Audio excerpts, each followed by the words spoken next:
Welcome back to part two. Having a little laugh here, Azz Mohamed, and we might even tell you why. He's just said, off the record, where do you think Sheffield United will finish this season? And I gave him an answer. Well, he didn't exactly ask him position. He goes with about halfway. Halfway. Yeah, somewhere. Halfway. Richard Laverty, women's football expert, writer, and follows, among others, Sheffield United women's team. And Kash Lipka is here, following her comeback from a cruciate ligament injury. We'll talk about her prospects and the team's prospects as we go through part two here of our live show on a Thursday night. And we have a 3-minute interview, I think, with 4.5-minute interview, correction, between this guy and Harry Maguire to come in part two. The international scene, and I know you're close to that, Richard, and it's particularly relevant, bearing in mind that Bramall Lane will be at the centre of the next major international tournament. Yeah, it feels a long way away at the minute, having just come back from a World Cup, but yeah, it's going to be great for, obviously, England to host the Euros. They hosted it back in 2005, but it was a long time before I was involved. Yeah, to have Bramall Lane involved is fantastic, and I think to showcase how women's football is growing all around Europe, you know, to do it all around England is going to be great. And obviously this week, England are playing at Wembley on Saturday night as well, which is a sellout at the moment. So to have, you know, whether it's full or not, to know that 90,000 people have bought tickets to go and watch the women's team at the National Stadium is just, you just wouldn't have got that 5-6 years ago. It's absolutely terrific, and some of the TV audience figures as well have been really eye-catching. You know, this must reassure and vindicate you for, you know, going as far as you have in the women's game. Yeah, because there was always that doubt, wasn't there, that the general public would show enough interest in it. Yeah, and just thinking about when I was growing up, being a women's footballer wasn't really an option for a career, and now sort of girls 9, 10 years old can look at the England team and think I can do that as a career now, and that's massive. Just to raise the ambition of young kids, it's been brilliant. And can you rely on it purely as a career now, at your stage? I think the top few teams, yeah, you definitely can. I've personally got a degree as well, so I've gone down sort of 2 routes. So I've got an interest in another thing, so economics. But I think, yeah, it's becoming more possible now for women to do it as their main career. So you've got another job alongside. Yeah. What's that exactly? Economics research. Economics research. Yeah. Okay. Yeah. So sounds like something I wouldn't understand if I pursued it with you. But you've got a degree in economics, presumably, and you're Sheffield based, and that career is kind of opening out. I mean, here you are, a player of stature. You've played for England at a number of levels, haven't you? And it's just knocking on the door now. If you can get this comeback going. Yeah, I was obviously the timing of the injury. I was really frustrated with that because I'd had a good season. It was towards the end of the season in the Super League. I was playing for Sunderland at the time. And yeah, to have 18 months out of the game has been really hard, but I'm hoping now to push on and hopefully have developed my game further, sort of being stronger. And yeah, fingers crossed in the future it might be an option. Under 17, under 19, under 23 international, and could have been a Polish international as well. Yeah. Tell us about that. Yeah, my grandpa was Polish, so I'm quite Polish. So yeah, I technically could play for Poland, but my allegiance was with England. Didn't you have a little approach at one time? A little comment, maybe, yeah. Right. Yeah, but okay. no, it's nothing. It's not anything that I've sort of considered. No. England is. I've obviously gone through the age groups with them, so that's where my allegiance is. You've got a squad that's, you know, looking ever increasingly towards the international scene on honours, Richard.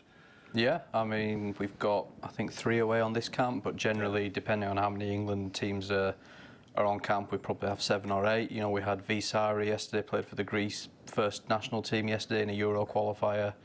I think Becky Flaherty's playing tomorrow, the goalkeeper. They're playing against Norway, Northern Ireland. So Naomi Hartley's away. She's the captain of the England under-19s, and you know, we've got others. Amy Palmer, Ellie Fletcher, Kerry Matthews are always away with various England teams. So it's great, you know, to have that recognition that, you know, you're a championship team, a part-time team, but you've got 7 or 8 players away with various national teams, including England. Is, you know, it vindicates what we're doing, what Carla's doing, her recruitment, and shows as well, given that the England players are all with 21s, 19s, 17s, the talent we've got coming through, because it is such a young squad, but they're also talented players. It's a squad with a lot of competition, and players aren't getting in necessarily. You've got to fight to get into the team or near it. Yeah, and that's really healthy. I think for a long season, and we want to push for the title, and I think it's massively important to have competition. It's definitely a healthy thing.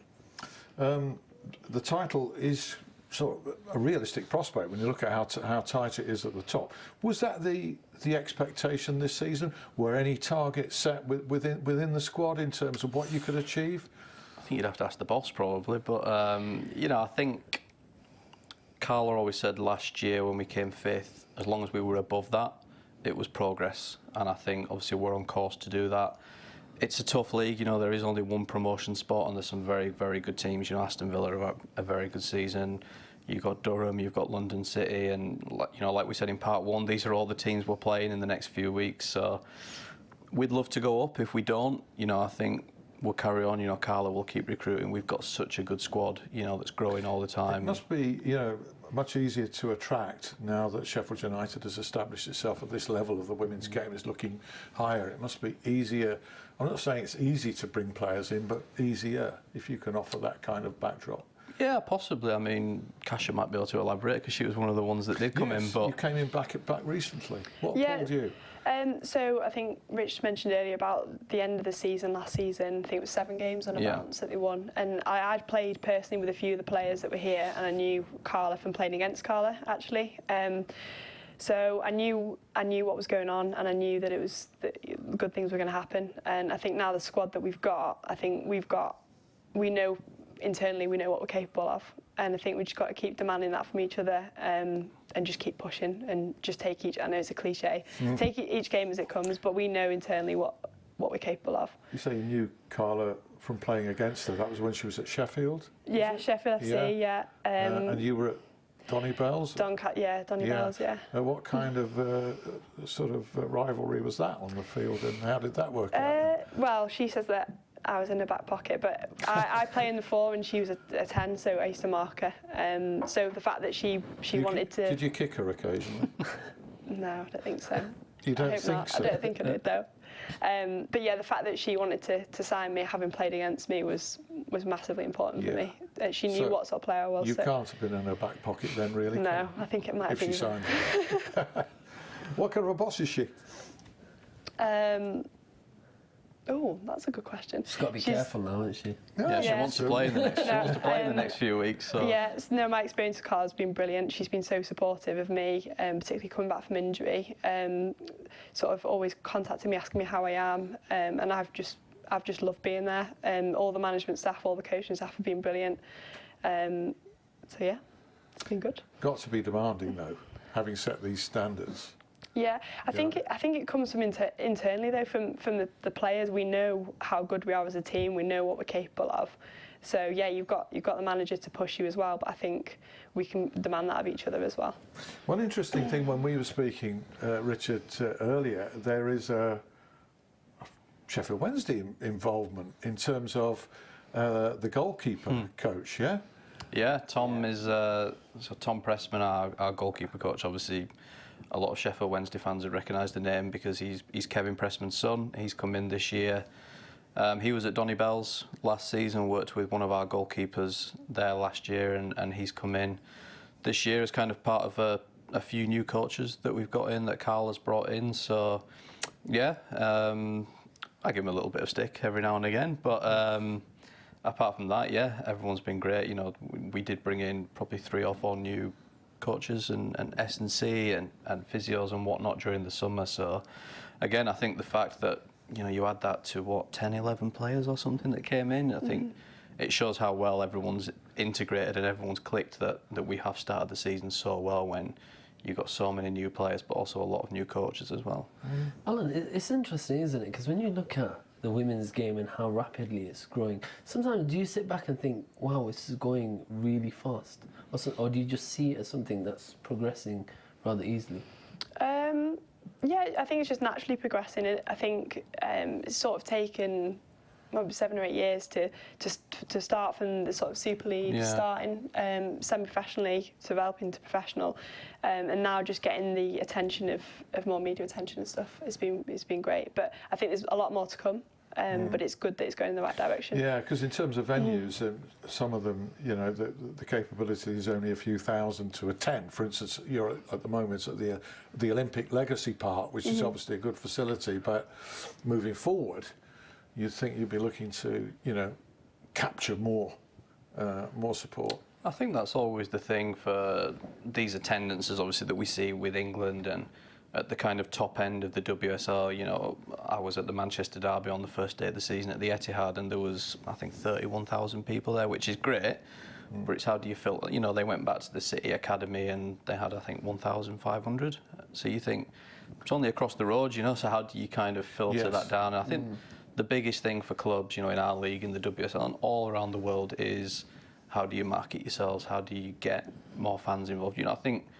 We've got a loyal following. You know, we get a lot of families come, and you know the girls always go and spend time with. You know, we kind of have those young girls you see at every single game that come with their families, and they have photographs and get autographs and things like that, which is great. You know, and I think there's that dividing line between, yes, you want more fans, but you don't want to lose what has kind of. It's been such a, you know, that girls can come to games and they can speak to the players and have their photographs. You know, you don't want. Yeah, you want that intimacy. Yeah, you don't want to get to a point where you lose that as well. Yeah, because you're in. I think you're in that kind of phase where you're in between, aren't you? Kind of grassroots, and then, you know, out in the main domain, and you're in between that kind of line. I guess it works for you, right? Yeah, it's one of the selling points of women's football is the fact that the fan engagement. So we come off the pitch and we can speak to the fans, and fans that travel to all the games, they can speak to us after, and I think that's really important that we keep hold of that and we don't lose that. Definitely. I mean, some of the internationals are becoming household names, aren't they? Really, I mean, you see this at close quarters when you go to cover England, as you did at the World Cup.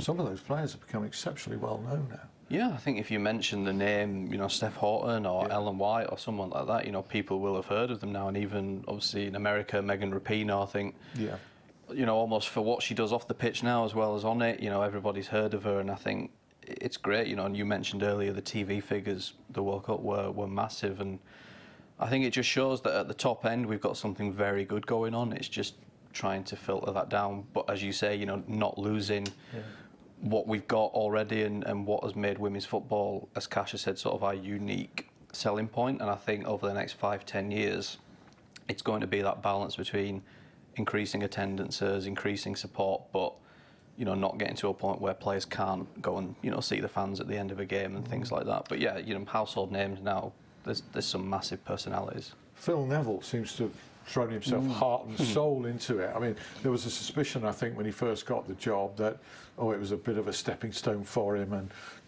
secured him a job where perhaps, you know, it was an easier route than getting a club at the higher echelons of the men's game. But actually, he's ferociously committed. You'll have got to know him a bit. Yeah, I think... I don't know whether Phil knew what he was getting into when he took the job in terms of what it was going to be like, but you know, he's managed at a World Cup semi-final. You know, there were 60,000 fans in the stadium, and I think he probably couldn't have prepared himself for what that would be like. And you know, I've heard a lot of people say he'd be better in League One or League Two or something like that, but I think he said it himself. You know, you're not going to get that kind of occasion in at that level of the men's game. You know, to manage at your country at a World Cup semi-final in front of all those people, I think has been a mega opportunity for him. And yeah, I think he's genuinely probably enjoying it more so than even he would have thought at the start. Yeah. Do you think we need to see more of that? Do you think we need to see more of like men's coaches go into women's football and manage them? I don't mind either way, really, because we've got some fantastic coaches, male and female, in the women's game, but I think more will, and I think more will see what Phil has done and sort of the more attention he's got now, the exposure, and again, the fact that you can go to a World Cup, and I think a lot will look at it and say, do you know what, it's not a women's World Cup and a men's World Cup, the attendances are the same, the interest is just as big, the figures are big, and they'll think, yeah, do you know what, that might be a better option than going into League Two, where you know you're managing in front of a few thousand people every week. That's a great point. It really is a great point. Is that something you'd ever have your eyes on later on? You're only 26, so you've got a long career hopefully ahead of you playing.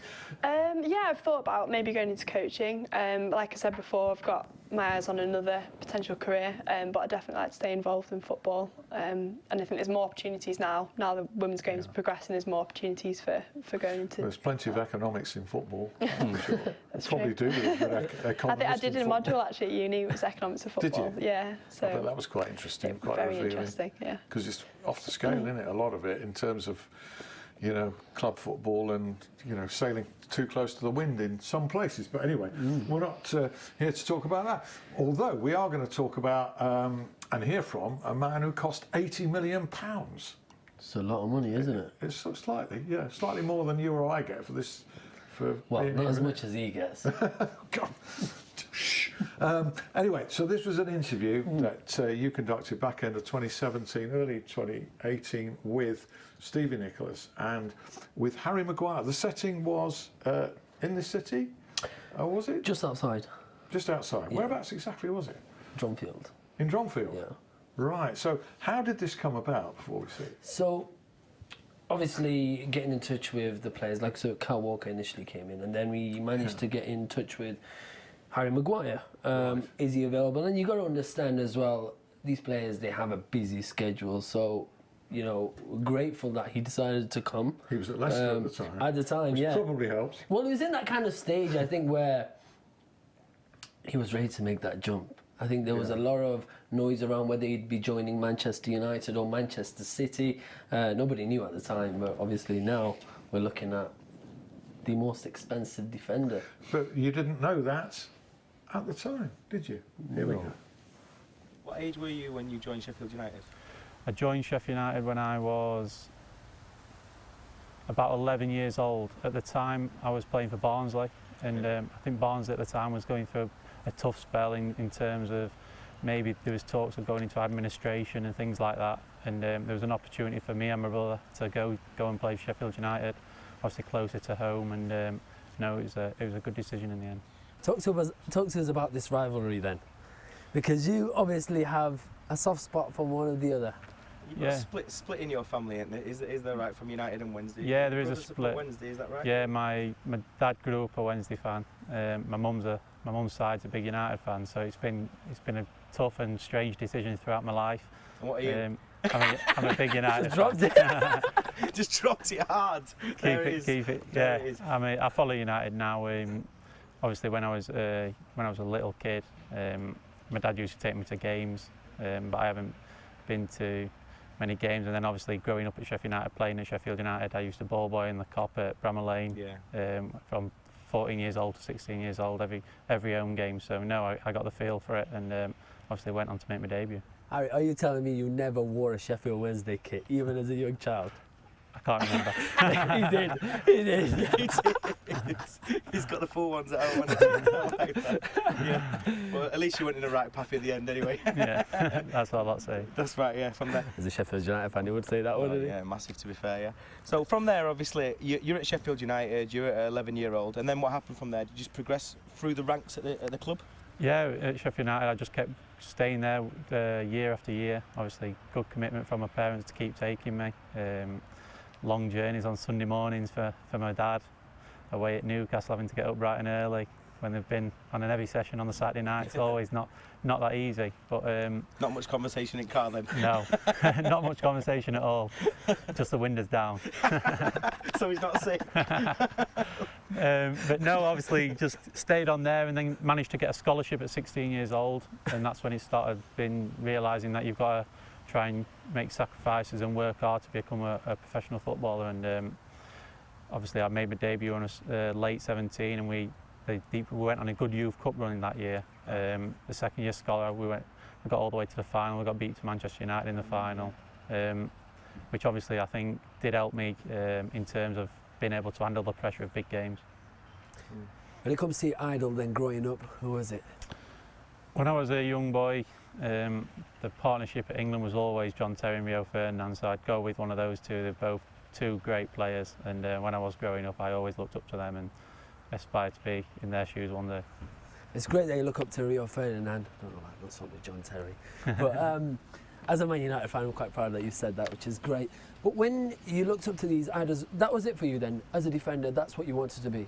Yeah, definitely. Did you play in any other positions, or was it just defence? No, when I was a young boy, actually, I started. My main position was centre midfield from when I was 7 years old to probably 15 years old. I was a centre midfielder. Then at 16, I started playing a bit of both, and eventually I started playing centre half week in, week out, and I felt like that's where I felt like if I was going to make a footballer, I felt like that would be my main position. What happens in the changing rooms then? What goes on? What do they tell you? Give us a scenario when you've done well and it's half time, and a scenario where you've had a bad game. I think that it's just the atmosphere generally in the changing room. I think if you're doing well, even at half time, I think there's a little buzz around the place.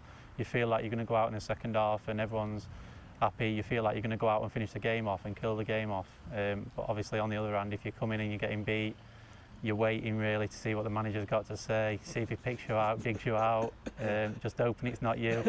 Do you like hide? Yeah, try and hide.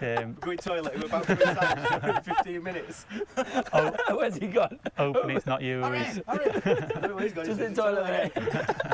Hoping it's not you who he brings off in the sub, really. But no, it's just different atmospheres of the changing room. But no, you in football, you have highs and you have lows, so you've got to put.